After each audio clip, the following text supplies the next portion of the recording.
Assalamualaikum warahmatullahi wabarakatuh. Sebelumnya perkenalkan, saya Oktari Putri Aperta dengan NIM 21042329.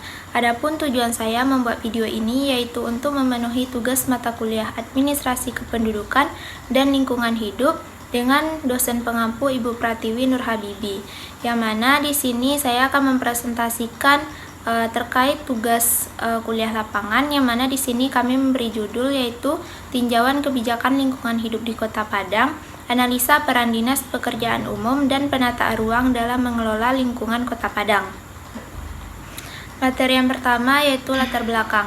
Dari tahun ke tahun, pemerintah Indonesia selalu melakukan pembangunan untuk kemajuan negara sendiri. Dengan dilakukannya pembangunan tersebut, pemerintah juga memiliki kewajiban dalam mengelola lingkungan hidup yang ada.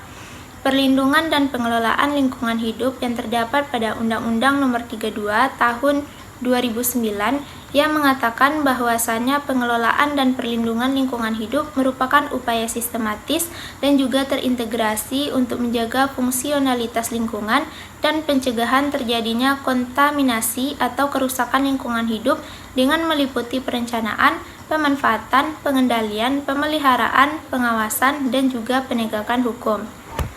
Untuk itu, dalam melakukan penataan ruang juga harus memperhatikan lingkungan hidup kota, terutama Kota Padang ke depannya. Dari penjelasan di atas, kita dapat mengetahui dan juga menganalisis peran Dinas Pekerjaan Umum dan Penata Ruang dalam mengelola tata ruang lingkungan Kota Padang agar ekosistem lingkungan tetap terjaga. Materi yang kedua yaitu tujuan dari kegiatan. Sesuai dengan rumusan masalah yang ada, maka tujuan dari kegiatan ini yaitu yang pertama, untuk mengetahui tugas dan peran dari Dinas Pekerjaan Umum dan Penataan Ruang. Yang kedua, untuk mengetahui peran dari Dinas PUPR dalam pengelolaan lingkungan Kota Padang. Yang ketiga, untuk mengetahui tujuan dari Dinas PUPR. Keempat, untuk mengetahui struktur Dinas Pekerjaan Umum dan Penataan Ruang di Kota Padang. Yang kelima, untuk mengetahui kapan pelaksanaan kegiatan observasi dilakukan. Dan yang terakhir, untuk mengetahui permasalahan pada pelaksanaan kebijakan penataan lingkungan hidup di Kota Padang. Selanjutnya, materi yang ketiga yaitu kaitan antara kegiatan dengan materi perkuliahan. Dinas Pekerjaan Umum dan Penataan Ruang atau PUPR dan mata kuliah Administrasi Kependudukan dan Lingkungan Hidup memiliki kaitan dalam mengelola lingkungan. Dinas PUPR bertanggung jawab dalam pembangunan infrastruktur dan penataan ruang yang berkelanjutan. Sedangkan mata kuliah Administrasi Kependudukan dan Lingkungan Hidup membahas tentang kebijakan dan strategi dalam mengelola lingkungan hidup yang berkelanjutan dengan mempertimbangkan aspek kependudukan. Kedua hal ini saling terkait karena pembangunan infrastruktur dan penataan ruang yang baik dapat membantu menjaga kualitas lingkungan hidup dan kesejahteraan masyarakat. Sementara kebijakan dan strategi dalam mengelola lingkungan hidup yang berkelanjutan dapat membantu dalam perencanaan pembangunan infrastruktur dan penataan ruang yang lebih baik. Selanjutnya terkait pelaksanaan kegiatan, yang mana rincian kegiatan kuliah lapangan kami yaitu yang pertama tanggal 21 November kami mengurus surat pribadi di letter, kemudian tanggal 23 mengurus surat izin untuk berkelompok, tanggal 23 itu juga langsung mengantarkan surat, kemudian tanggal 28 perjalanan menuju Dinas PUPR dan langsung dikonfirmasi oleh dinas tersebut untuk melakukan wawancara dan langsung dalam pengambilan dokumentasi bersama Ibu Marlina Wirmas dan selesai. Selanjutnya hasil yang didapat, yang pertama tugas dan peran Dinas Pekerjaan Umum dan Penataan Ruang. Dinas Pekerjaan Umum dan Penataan Ruang memiliki tugas dan peran dalam melaksanakan urusan pemerintah di bidang pekerjaan umum dan penataan ruang terkait lingkungan hidup. Beberapa tugas dan fungsi Dinas Pekerjaan Umum dan Penataan Ruang terkait lingkungan hidup yaitu yang pertama, penyiapan perumusan kebijakan dan pelaksanaan pengaturan perencanaan tata ruang, pembinaan penataan ruang, dan pengendalian pemanfaatan ruang. Yang kedua, pelaksanaan pengembangan tata ruang, pengairan, konstruksi, perumahan, dan kawasan pemukiman. Yang ketiga, pemberian perizinan dan pelaksanaan pengawasan terkait lingkungan hidup. Yang keempat, pembinaan dan penyusunan perencanaan dan program terkait lingkungan hidup. Dan yang terakhir, pelaksanaan evaluasi dan pelaporan terkait lingkungan hidup. Yang kedua, peran Dinas PUPR dalam pengelolaan lingkungan Kota Padang. Dinas Pekerjaan Umum dan Penataan Ruang memiliki peran penting dalam mengelola lingkungan Kota Padang. Berikut beberapa peran Dinas PUPR dalam pengelolaan lingkungan Kota Padang melibatkan berbagai kegiatan. Yang pertama, perencanaan dan pembangunan infrastruktur yang ramah lingkungan seperti taman kota, jalur hijau, dan sistem drainase yang berkelanjutan. Yang kedua, Dinas PUPR terlibat dalam perencanaan tata ruang kota yang berkelanjutan. Yang ketiga, Dinas PUPR juga terlibat dalam perencanaan dan pembangunan sistem transportasi yang berkelanjutan untuk mengurangi dampak negatif terhadap lingkungan kota.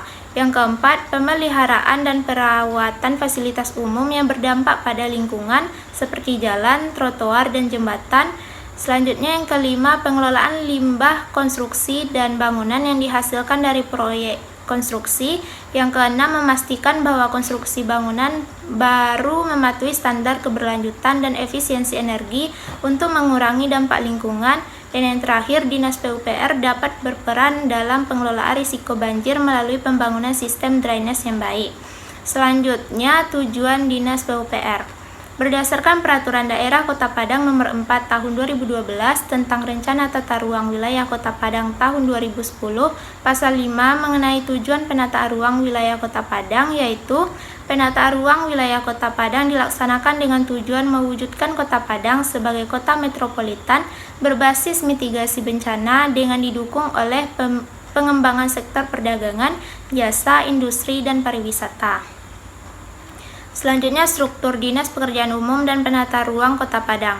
Adapun beberapa struktur organisasi Dinas Pekerjaan Umum dan Penataan Ruang Kota Padang, yaitu yang pertama, adanya Kepala Dinas, Sekretaris, bidang program dan jasa konstruksi, bidang sumber daya air dan drainase, bidang penyelenggaraan jalan, bidang gedung dan penataan lingkungan, bidang penata ruang, bidang pengawasan ruang kota, dan UPTD. Selanjutnya, permasalahan pada pelaksanaan kebijakan penataan lingkungan hidup. Permasalahan lingkungan hidup yang ada di Kota Padang seperti pencemaran air, pencemaran udara, dan kerusakan lahan. Dalam upaya mengatasi permasalahan ini, pihak pemerintah Kota Padang telah menyusun berbagai kebijakan lingkungan hidup seperti Peraturan Daerah Nomor 3 Tahun 2017 tentang Ruang Terbuka Hijau, Peraturan Daerah Nomor 15 Tahun 2013 tentang Izin Pemanfaatan Ruang, dan Peraturan Daerah Nomor 11 Tahun 2019 tentang Pengelolaan Sampah. Secara prinsip, Dinas Perencanaan dan Penata Ruang mengatur penataan penggunaan wilayah sehingga lokasi-lokasi kegiatan dan aktivitas ekonomi, sosial, budaya dapat tersedia secara beraturan. Terakhir, kesimpulan, yaitu Dinas Pekerjaan Umum dan Penata Ruang Kota Padang merupakan sebuah instansi kedinasan yang memiliki peran penting dalam pengelolaan lingkungan hidup di Kota Padang. Dinas PUPR Kota Padang memiliki tugas dan fungsi dalam bidang pembangunan, pemeliharaan, dan penataan ruang. Dalam upaya pengelolaan lingkungan hidup di Kota Padang, Dinas PUPR Kota Padang melakukan berbagai kegiatan seperti pengelolaan, penataan, dan pengembangan ruang terbuka hijau di berbagai wilayah di Kota Padang.